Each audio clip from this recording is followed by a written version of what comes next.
Very interesting early ban there against Bjergsen. Morgana being taken out, so it looks like Glebe gets hit pretty hard in this one. We haven't really seen Glebe get off any other supports. Zyra's still in there for him, and we still have one last ban to go for TSM. We'll see what this will be. It will be a Jax. That means Shyvana and Renekton are left up for this top lane, but the first pick is double lifts for Lucian. Highest priority does go to the second AD carry that is up there in the Twitch tier list for CLG. So pretty easy early pick for them. However, it does kind of leave Seraph out to dry. He has had probably the best showings on Shyvana. And when he's had to be forced onto Aurelia, it hasn't been quite as strong for CLG. So we'll see now if he has expanded his champion pool enough to incorporate this. TSM actually letting top lane picks go past the first round as well, though, in favor of getting not only LeBlanc, but also Lulu here. So that's really a flexible pick because it could be in the top lane or it could be support, and it opens them up for more carries on this team than just LeBlanc.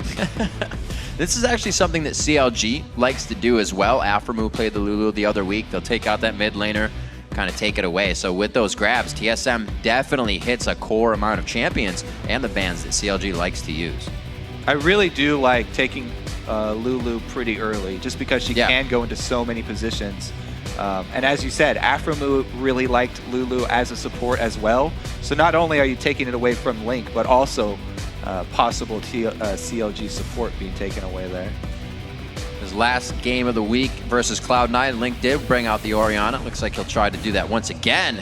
We've been seeing some Corki and Sivir. Kog'Maw as well from the Yellow Pete man himself. This would be a very interesting with Amazing going on his wheelhouse champion, Lee Sin. Yeah, Kog'Maw has definitely been on the rise recently. It's not just Twitch and Lucian at the top anymore.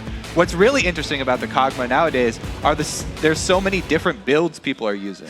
I mean, some people are still even rushing Infinity Edge into Phantom Dancer, but even more popular now are the early Blade of the Ruined Kings or early Trinity Force. So there's so many options to go with that Kog'Maw now. And since they've set up a pretty good protect Kog'Maw situation here already with Lulu and Lee Sin able to kick people back, I do like the pickup here. They still have potential for snatching people off in the mid game with LeBlanc. They don't need that Twitch. Very interesting. The joke's on us. It is going to be a top lane Lulu, probably. Yeah, Leona Dyrus has not played very much LeBlanc, and it takes Dyrus a long time to learn champions. So I'd say, if I was a betting man, Dyrus is going to take over the Lulu, because LeBlanc takes a little while to practice those combos. I'm going to distort twice right into the fight and then be left out to dry. So Glebe actually leaves himself last to pick AD carry for Wild Turtle. Already seeing that on the board. It's nothing they have to rush anyways for Lucian.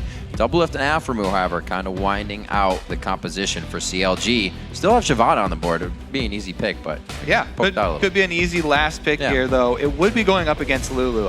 Not sure how many ranged champions Seraph has actually practiced against. Shyvana, it's not that bad, though. She would probably be jungling early.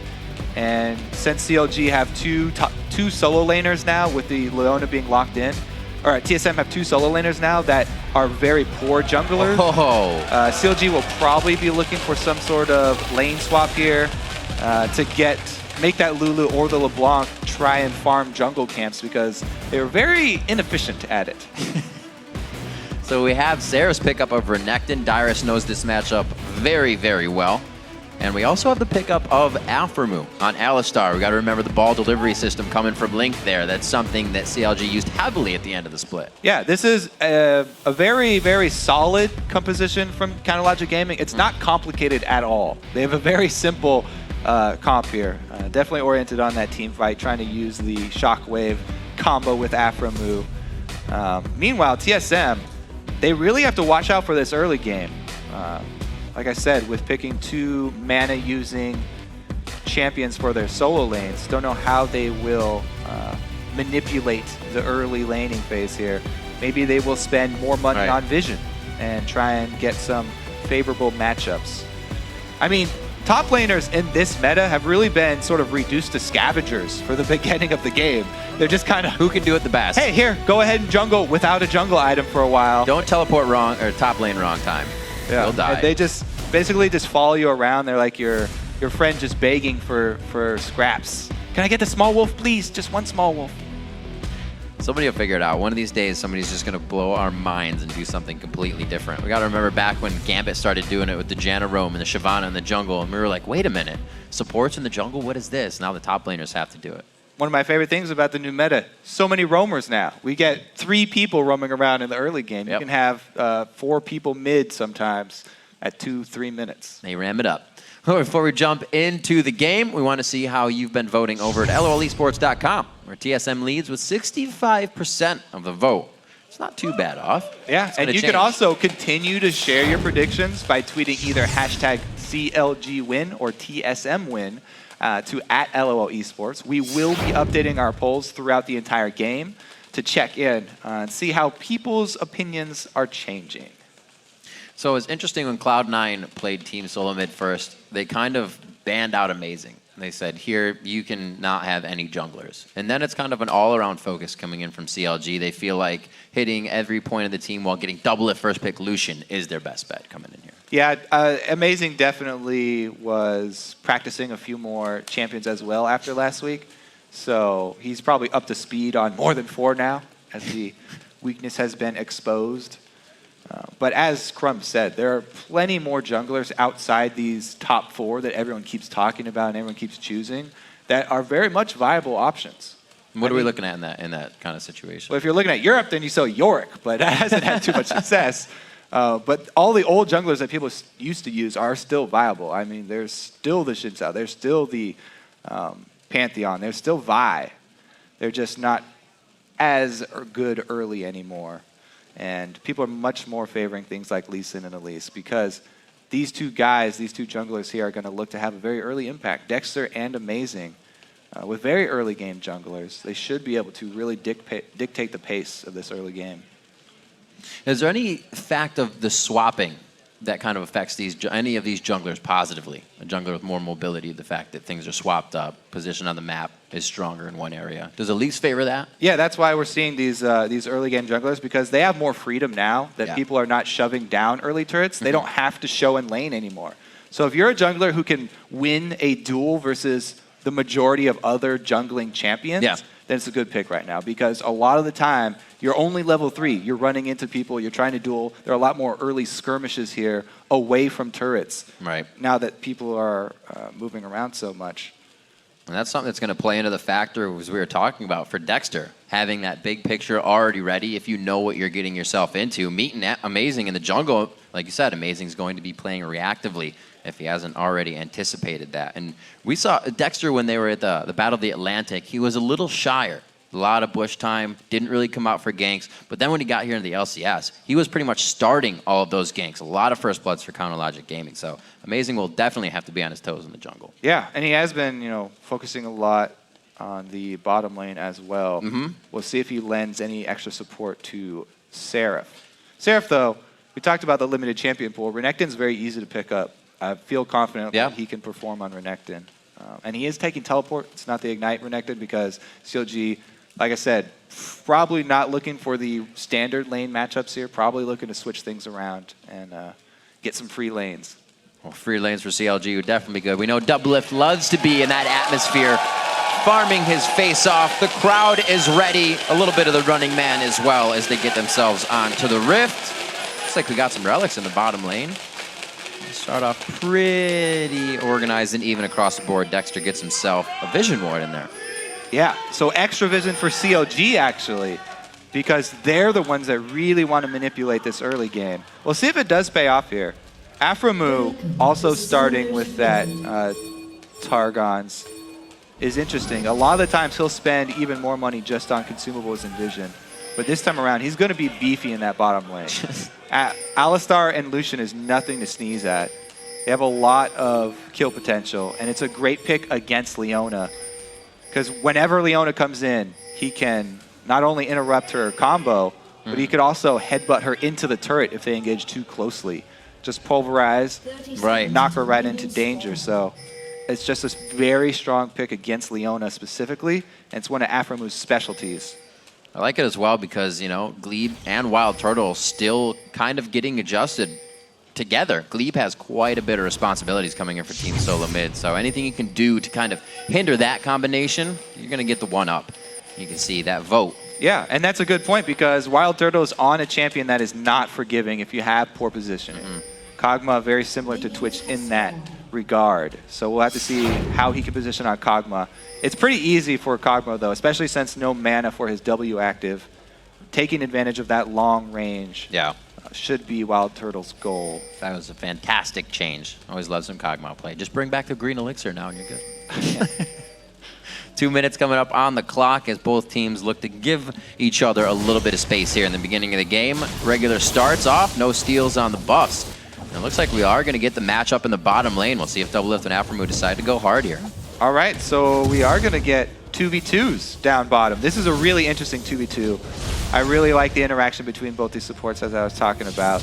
But really, it's going to be what can Seraph do up in this top lane?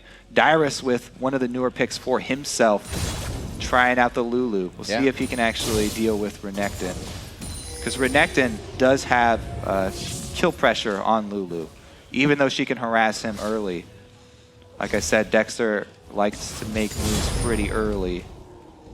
Might want to get an early lead for that Crocodile. Already got some pings going down on the backside, so they have the awareness of where Amazing is. If they want to go aggressive in the bottom lane, that's perfectly fine. Dexter is going to get a smite on his blue and be quite ahead of Amazing here in the run, so they can decide to do something off this if they want to. And that's really Dexter kind of had the big picture already, right? He's moving along, and he's ready to start things for Chronologic Gaming. Yeah, look at this. Amazing clearing out a lot of his blue side jungle. Took the white as well. Yeah. A lot of Lee Sin skipped that camp, but he's going for a much, much later red here by clearing out his full blue side. He should have seen... He should, yeah, should have seen the ward flash. He's going to let him get it quite down. Dexter with the smite down. Going in very hard, red buff. It does go actually over to Dexter, so he's got the damage on it. He could be taken... Wow. Amazing going down very well there, I meant to say, but... Great damage onto Dexter. Kind of a little too much of a weight there. Yeah, so it's a really good plan by Dexter. Here's what he's thinking. I've got a Renekton top lane. Yeah. He's going to shove it early. That's great.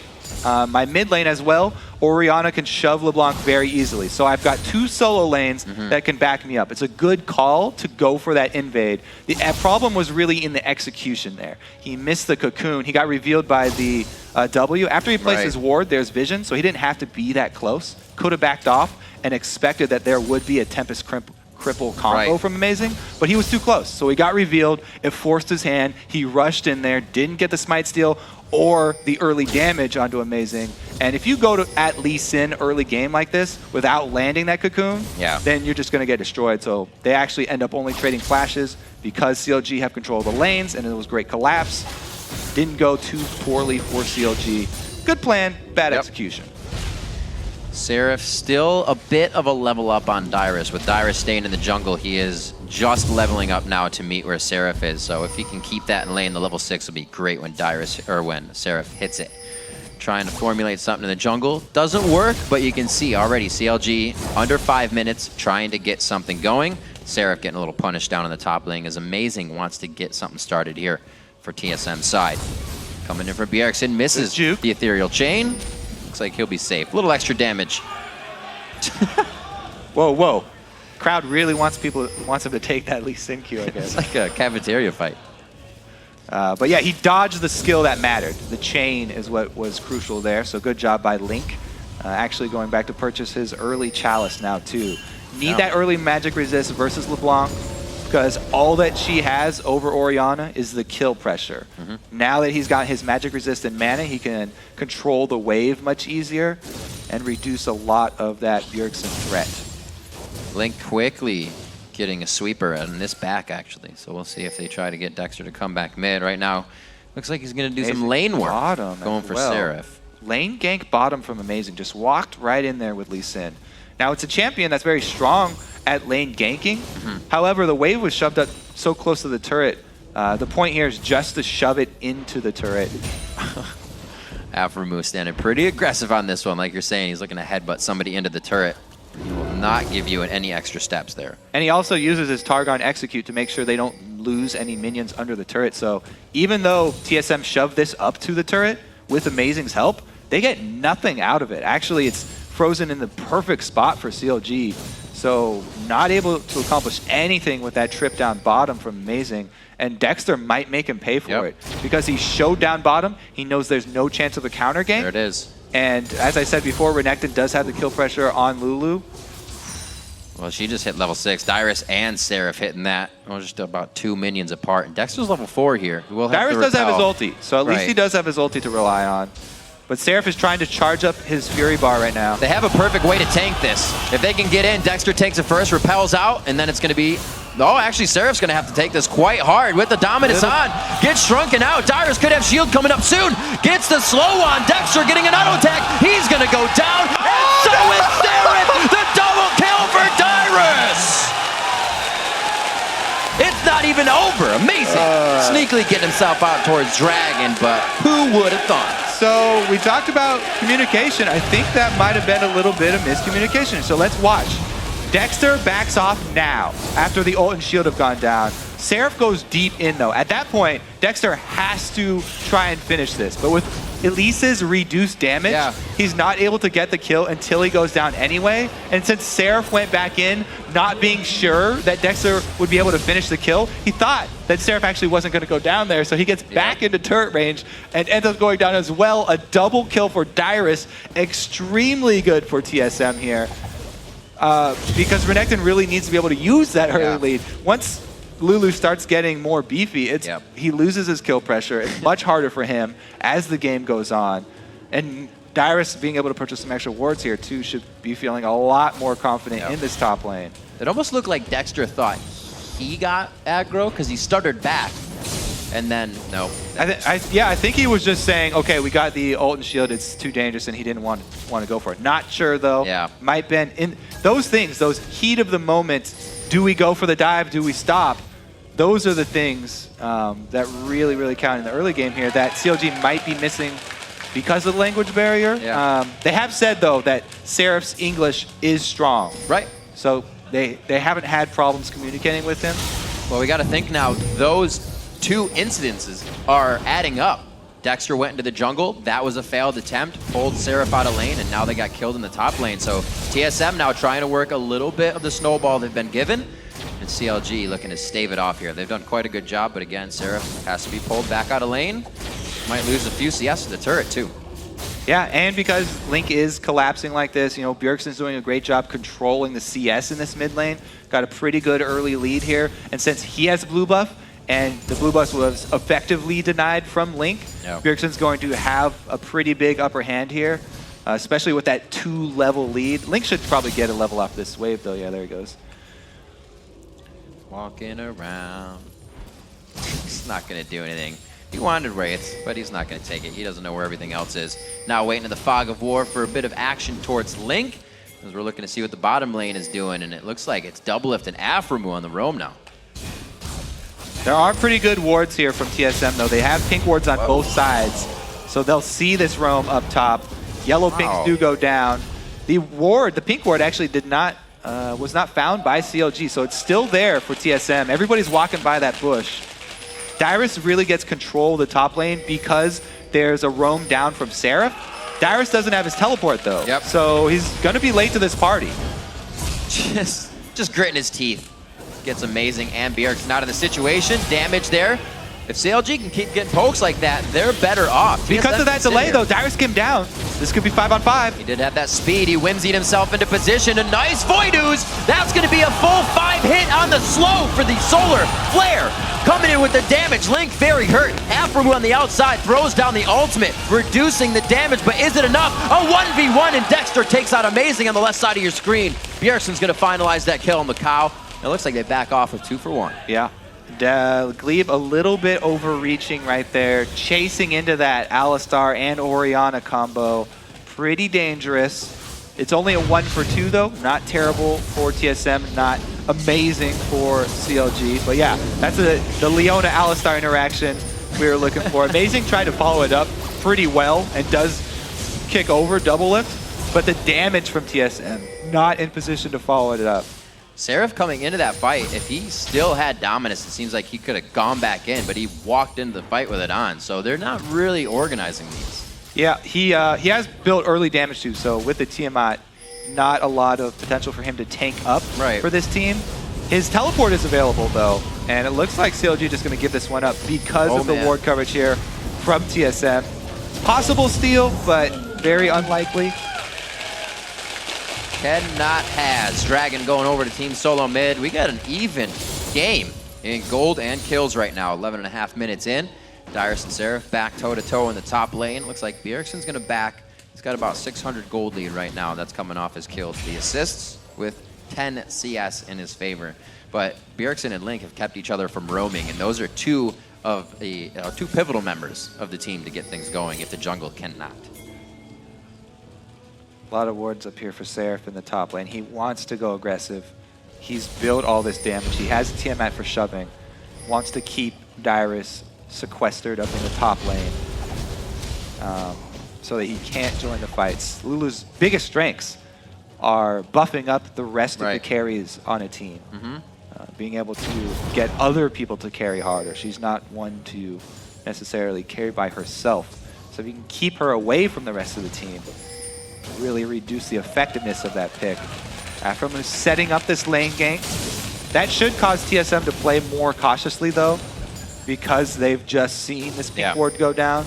They got to know there's a reason for that pink ward going down.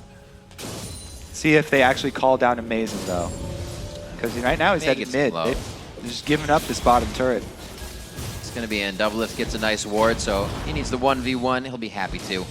Well, like you said, with not a lot, but a little bit of damage coming in, the item's not really being finished for CLG. You see 2 Athene's Unholy Grails. The Blade of the Rune King now finished. The Lizard Eldered as well. TSM is ready to get themselves into fights. They're in the position to make the moves they want. And with Dyrus, we said earlier, not going to have the greatest time on Lulu. Those 2 early kills, definitely giving him a thumbs up there. Yeah, and CLG, not only were they able to take the turret, but they also got enough damage out of it to get the wave pushing back at them. So Doublelift is able to keep that wave in friendly territory for longer now. So he doesn't have to overextend, and he can further increase this lead over Turtle. Doublelift is really going to be massive. Now that the numbers have turned against his creep wave, deciding to hard shove it so that he can then roam. Once he shoves out that wave, he can actually go make an effect either mid lane or with the rest of his team here. It looks like people setting up for the next spawn of buffs. Gotta be careful. They got some good wards for him, but a quick sidestep of Wild Turtle and Cleave towards the river would take him out.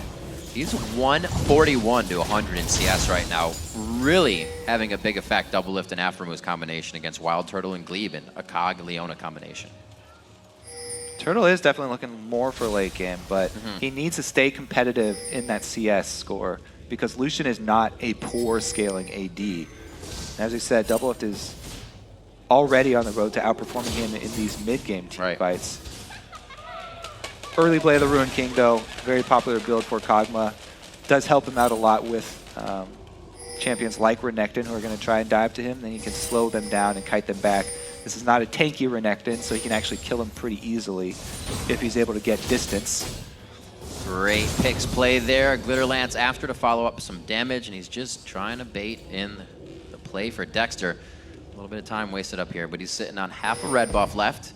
Doesn't look like he's going to get anything that he wants. Seraph really shouldn't go in right now. Yeah, I think this extra harass under the turret is actually going to cause Seraph not to go out into lane. And actually, ends up drawing. Or at least he can pat himself on the back now. Dexter's still waiting around for this counter, though. Uh-oh. Now they know that they're outnumbered. This is extremely dangerous. Bjergsen coming in with blue buff. Only 1 second on that distortion again. It's up, and he uses... Oh, the minion with the body block! Sign that guy up on the team. Bjergsen's going to be backing up off of this one. It looks like CLG's may turn this one around. Not they have to go through the turret. Flash is blown as well. Not in range for the shockwave, but in range to definitely make TSM think twice.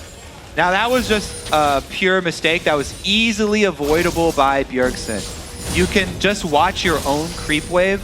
They mirror each other. So if your creep wave is at the middle of the lane, then so will CLG's. He should have known that the creep wave would be right there. Yeah. And even though he's going in for that blind chain, he's going to have to work around that timing. So that was an easily avoidable situation. It didn't cause anyone their death. Nope. However, they do go down a summoner spell for it. That hunger for kills also known as greed.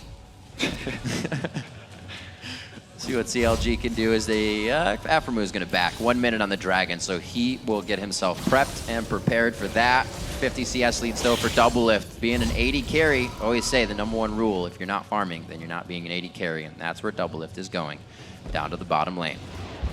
Top lane, Dyrus should be able to get some more damage on the turret if he wants. His teleport's up, so he can decide to just go wherever he wants and back to the top to farm this one out, because he's got a good lead on Seraph after the kills and the CS. Hey, you're talking about farming here. Like, Doublelift's been farming hard for a long time. He should have a substantial pool of gold. He could probably buy a full item when he does go back. He's been farming for an extremely long time. Just gets boots and a Sheen. Okay, more burst here. So this is actually a really good mid-game pickup. Sheen is extremely efficient towards this mid-game here, especially when there's going to be so many skirmishes. And nobody has armor yet. That 17-minute mark. Oh, good repel to buy time. Yeah.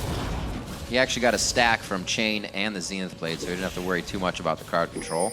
Dragon 1 second away. Teleports for both laners are up, but Seraph walks down once again, wanting to save his cooldown. And CLG, they actually have positioning on mid. They don't have to go down to Dragon. Because TSM weren't sure which objective they were going for, TSM stood in the middle ground, no man's land, and they end up losing the turret and positioning on Dragon. CLG can also clear out the vision here. Let's see if Dyrus can actually answer top lane though. TSM really need to be able to answer this move from CLG with that top lane turret. The battle was for mid, but the war is for the Dragon. CLG has part 1, they got part 2. The fight to start here, the culling off to the right side. Doublelift, the sun is in his eyes. Glaive goes hard onto Doublelift. He is on the backside, can only throw out the skill shots and not put any more damage down. And CLG has to reassess this fight. That Alistar front line is so strong with his ulti, taking up a lot for his team. Both support tanks here, barely getting They still out. want this. They've got positioning. So that was a mid for top turret trade. Dragon goes down, but it does give up middle turret positioning for TSM. They try and answer, but CLG do not actually give up. They do not go through with those recalls. Turtles in the bad spots. CLG has been trying to make plays all game. Can't flaunt them for it. Some of them are coming through, but we're all tied up here. They do get that Dragon, which gives them a bit of a gold lead, and Doublelift CS obviously sticking on that cash. But 19 minutes in, and with 2 turrets down, CLG can start to add a little bit more map pressure, hopefully. When you got Dyrus pushing lanes, everybody else able to pretty much clear out a wave quite easily. So yeah, TSM, they want to play to their strengths now. They do have Dyrus who got an upper hand. He's got the 2 kills, he's got the CS lead, he's got an easily large rod. He can harass this Renekton, who hasn't been able to complete defensive items yet, just now getting his Negatron cloak. So we'll see what Dyrus can actually do with this, because the other parts of this TSM lineup here are not doing as hot. That turtle, he needs a lot more time to scale up here with the Kog'Maw, trying to catch up to Doublelift. Maybe they can pull something off here with Bjergsen. They need to get vision back though for that to happen. Bjergsen with that LeBlanc. Not going Deathfire Grasp means that it'll be harder for him to pull off one of those assassinations, but he can still do it if he catches the right person, you know, maybe low on health. That's going to be quite tough. A lot of protection for all of CLG. If they can, like you said, get that magic resistance up, they're facing most of the damage and mitigating it right away. Yeah, the problem with going double AP with a LeBlanc as one of your APs is that people, when seeing LeBlanc, their immediate reaction is already, hey, I need to get a Banshee's Veil pretty early. So if you're running double AP, it just makes that choice even easier for them to go with. And it's a great item for anyone on CLG towards the late game. Banshee's Veil going to help out a lot.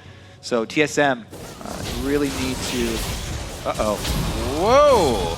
Looks like Dexter's getting some nom-noms in the top lane. Seraph's gonna want to help out here. Deja vu! Oh no, the turret! Dyrus is running!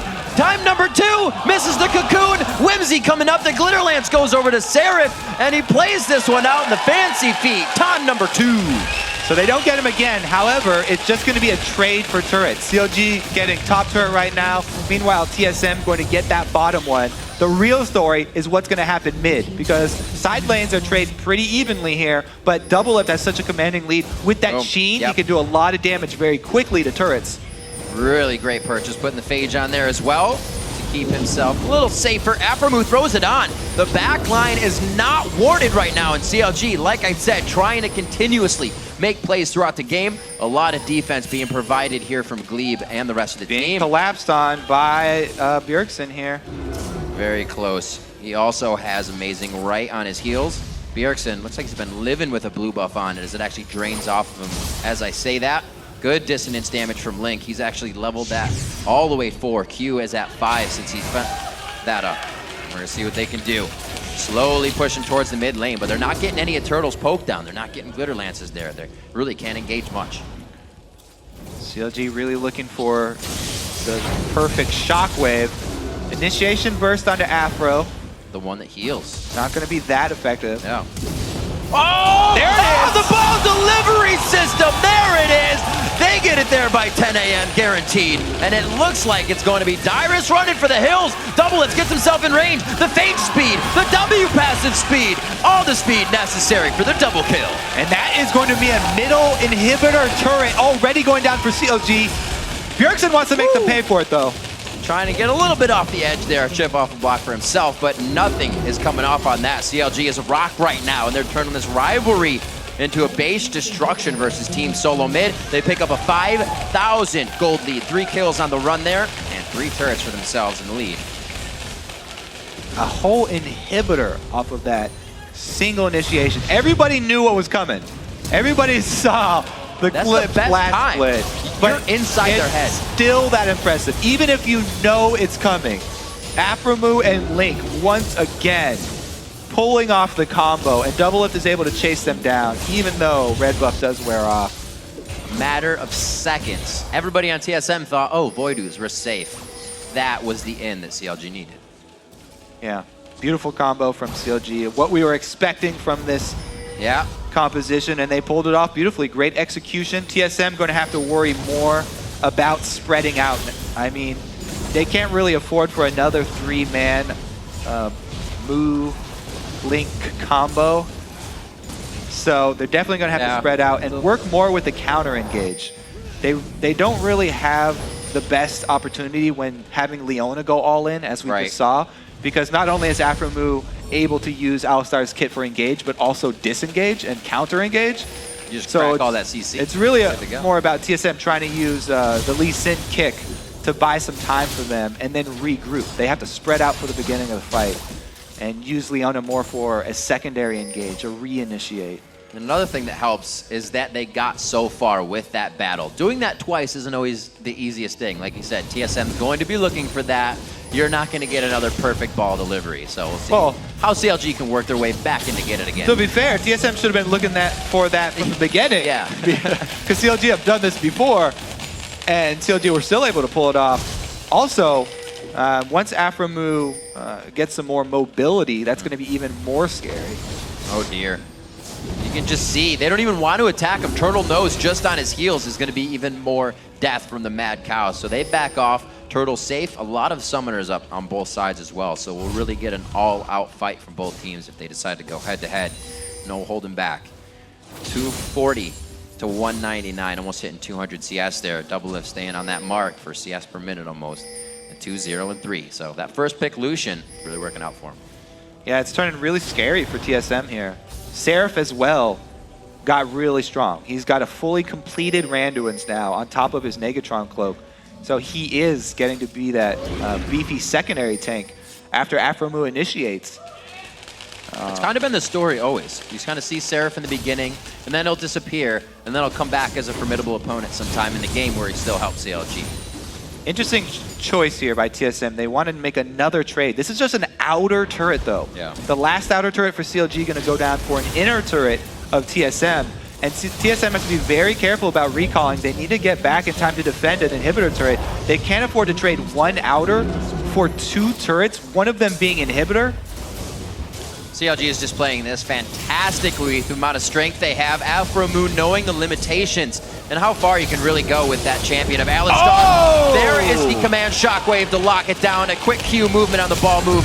Takes down Glebe, and they are going to get another inhibitor turret. Going on to Team Solomid. It's amazing. They take him down. And Aframu helping to be on the front line, giving a double kill out for Link.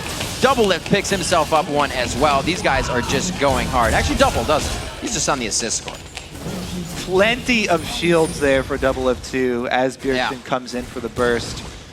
This is maybe the fresh face of TSM kind of showing here.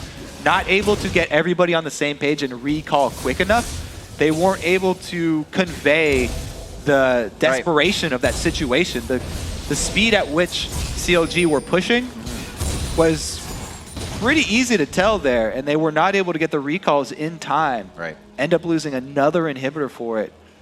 TSM really on the back foot now.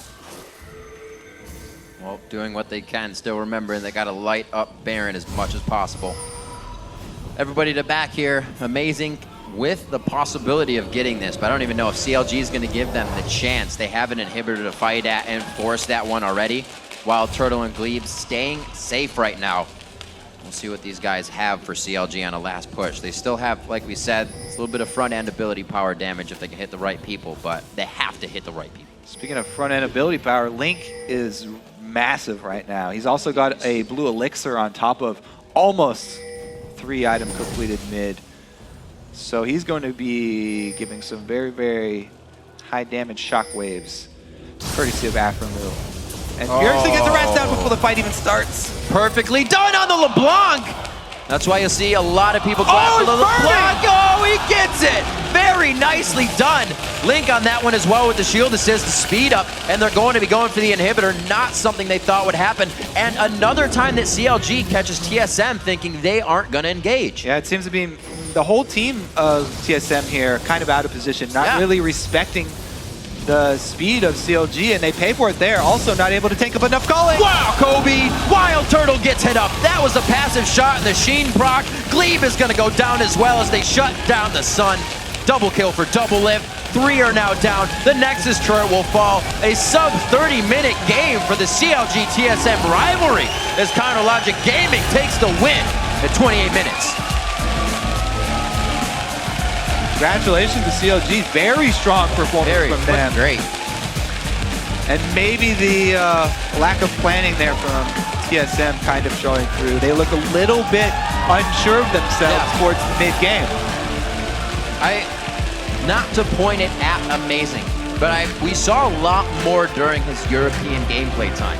More initiations, more of this, more of that, being the one to set things up for the team. It seems like he's almost kind of been taken control of by other junglers here. Not all of them. He got hold of Dexter early game, but it's been quite ordinary for the results he used to produce. You see the team quite happy with themselves, and the victory, a great way to start off the second week of the split.